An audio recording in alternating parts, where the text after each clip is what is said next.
नमस्कार।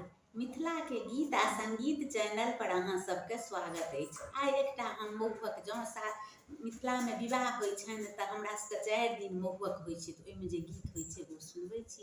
जँ अहाँ सबके नीक लागल तऽ ओकरा सब्सक्राइब करब। यो दुल्हा कनिये कनिये खाइयौ ने रूसल छी किया। यो दुल्हा कनिये कनिये खाइयौ ने रूसल छी किया। दूधक दाम सहित जोड़ी के बाप नेने छथि टाका। दूधक दाम सहित जोड़ी के बाप नेने छथि टाका। हमरा सबके बुझऽ पड़ैया सिखा देने छथि काका। यो दुल्हा कनिये कनिये खाइयौ ने रूसल छी किया। यो दुल्हा कनिये कनिये खाइयौ ने रूसल छी किया।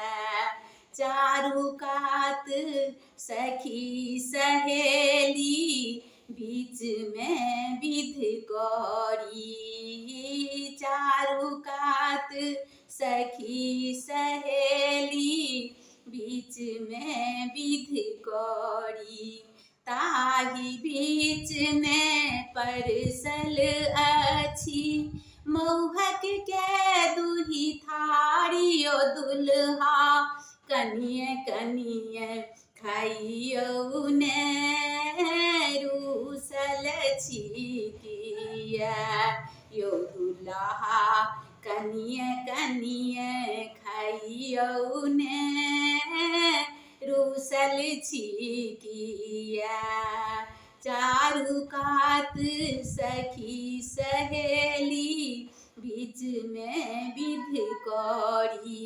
ताहि बीच में परसल अछि महुहक के दुही थारी। यो दुल्हा कनिये कनिये खाइयौ ने रूसल छी किया। कनिया पढ़ल छथि IAA BA अहाँ मैट्रिक फेल। कनिया पढ़ल छथि IAA BA अहाँ मैट्रिक फेल। यो दुल्हा कनिया देलौं टुनमुनिया रूसल छी किया। यो दुल्हा कनिया देलौं टुनमुनिया रूसल छी किया। यो दुल्हा कनिये कनिये खाइयौ ने रूसल छी किया। यो दुल्हा कनिये कनिये खाइयौ ने रूसल छी किया।